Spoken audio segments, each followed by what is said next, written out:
D नाम वालों पर खत्म होने वाली है शनि की साढ़े साती। अब और नहीं मंडराएगा कर्क राशि पर साढ़े साती का साया। जाने साढ़े साती के बाद डी नाम वालों के जीवन में क्या क्या बदलेगा। यदि आपका नाम अंग्रेजी के शब्द डी या हिंदी के डा, डी, डू, डो से शुरू होता है, तो आपका जन्म जो है वो राशि जो है वो बनेगी कर्क। ये अश्लेषा नक्षत्र के शब्द हैं।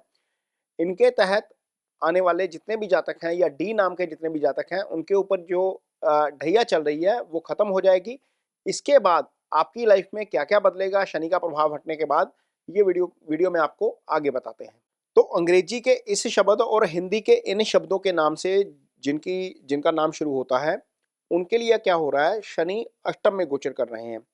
अष्टम में जब शनि गोचर करते हैं, तो क्या करते हैं, आपके काम को डिस्टर्ब कर देते हैं। जितने भी कारोबारी हैं इस नाम के या इस नाम के पहला अक्षर जिनका है, जो वीडियो देख रहे हैं, उनको कारोबार के फ्रंट के ऊपर काफ़ी दिक्कतें आ रही हैं। क्योंकि शनि अष्टम में है, तीसरी दृष्टि आपके दशम के ऊपर जा रही है, तो कारोबार में क्या हो रहा है, चीज़ें डिले हो रही हैं। कुछ शुरू करना चाहते हैं, उसमें डिले हो जाता है। कहीं पर आपने माल भेजा है, वहाँ से पेमेंट में डिले आ रहा है। कहीं आप काम कर रहे हैं कार्यस्थल पर, आपके असाइनमेंट डिले हो रहे हैं। कहीं पर आपका जो है वो प्रभाव कम हो रहा है, मीन्स आप कार्यस्थल पे हैं, आप अपनी पूरी जान लगा रहे हैं काम में, लेकिन उसका क्रेडिट आपको नहीं मिल रहा। तो वहाँ पर ये चीज़ें जो डिस्टर्ब हो रही हैं कर्क राशि के जातकों के लिए, काम के फ्रंट के ऊपर, वहाँ पर थोड़ा-सा राहत मिलती हुई नज़र आएगी इस मूवमेंट के बाद, शनि जब जैसे ही मूव करेंगे।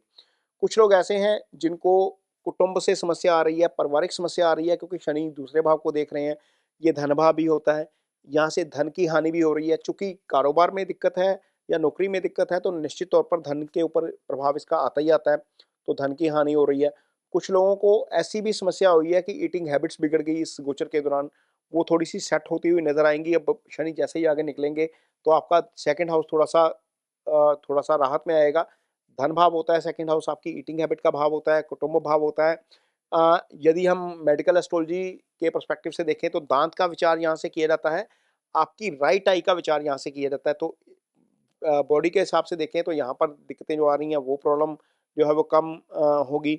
या शनि चूँकि अष्टम से गोचर कर रहे हैं, कुछ लोगों को लोअर बैक का इश्यू आ गया होगा, कुछ लोगों को यूरिनल इश्यू आया होगा, तो वो सारी चीज़ें जब शनि आगे निकल जाएँगे, तो वो थोड़ी-सी जो है वो राहत उससे मिलती हुई नज़र आएगी आपको। शनि वैसे भी इस नाम के जितने भी जातक हैं, उनके लिए मारक स्थानों के स्वामी हो जाते हैं। ये अच्छे भावों के स्वामी नहीं होते, अपनी दिशाओं में भी शनि इन नाम के जातकों के लिए अच्छा फल नहीं करते। तो शनि जब यहाँ पर बैठते हैं, तो 5th को देखते हैं, चूँकि अच्छे गोचर में नहीं है, अष्टम में है, तो 5th को प्रभावित कर गए।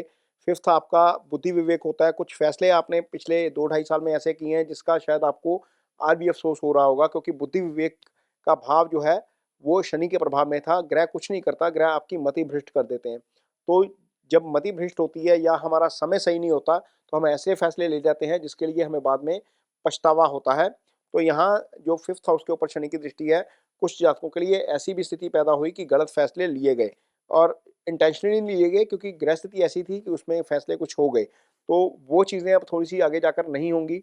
संतान पक्ष से हो सकता है कि आपको अब अच्छी खबरें आनी शुरू हों, या जिनको संतान का इंतज़ार है, जो संतान के लिए कोशिश कर रहे हैं लेकिन हो नहीं रहा, वहाँ पर चीज़ें हो सकता है कि थोड़ी-सी अब बेटर होनी शुरू हो जाएँ। तो ये सारी चीज़ें जो है, इस नाम के जो जातक हैं या अंग्रेजी के इस शब्द से जिनका नाम शुरू होता है या हिंदी के इन शब्दों से जिनका नाम शुरू होता है, उनको ये सारी चीज़ें अब आगे जाकर जिनका उनको सामना करना पड़ रहा है, वो अब आगे जाकर नहीं होंगी, क्योंकि ढैया के प्रभाव से ये जातक निकल जाएँगे। तो बहुत बड़ी राहत जो है वो शनि लेकर आ रहे हैं। और यदि आपकी कुंडली में शनि की पोज़ीशन ठीक नहीं है, तो आपको निश्चित तौर पर शनि के उपाय ज़रूर करने चाहिए, क्योंकि शनि आपके लिए मारक स्थानों के स्वामी होते हैं। मारक स्थान मैं इसलिए बोल रहा हूँ, क्योंकि सप्तम मारक स्थान होता है, अष्टम आयु स्थान होता है। शनि दोनों भावों के स्वामी हो जाते हैं आपके लिए। तो आपको करना क्या है, शनिवार के दिन ओम शं शनिश्चराय नमः का जप कर सकते हैं। ये शाम के समय करिए। आप 1 माला कर सकते हैं तो 1 माला करिए, 10 माला कर सकते हैं तो 10 माला करिए। इसके अलावा शनि का डोनेशन कर सकते हैं। काली उड़द की दाल का डोनेशन किया जा सकता है, काले तिल का डोनेशन किया जा सकता है, लोहे का दान किया जा सकता है, काले फूलों का डोनेशन किया जा सकता है। बहुत सारे डोनेशन होते हैं शनि के, जो आप कर सकते हैं। और शनि का दान हमेशा शाम के समय करना है। अपना नाम बोलकर, अपना नक्षत्र बोलकर, अपनी राशि बोलकर और संकल्प लेकर ही दान करिए। जो मन में भावना लेकर दान करेंगे, वो भावना संकल्प लेकर किए गए दान से पूरी होती है। शास्त्र कहता है कि राजसिक दान करना चाहिए और संकल्प लेकर किया गया दान राजसिक दान की कैटेगरी में आता है। अदरवाइज़ जो हम वैसे डोनेशन कर देते हैं, अपनी खुशी से कहीं पर जाकर डोनेट करते हैं, वो हमारा सात्विक दान होता है। जो हम एरोगेंस में डोनेशन करते हैं, कहीं हम अपनी कई बार हमें अहंकार बहुत आ जाता है, पैसा बहुत आ जाता है, तो उस स्थिति में जो हम दान करते हैं, वो हमारा जो है वो तामसिक दान में आता है, वो उसका फल अच्छा नहीं होता।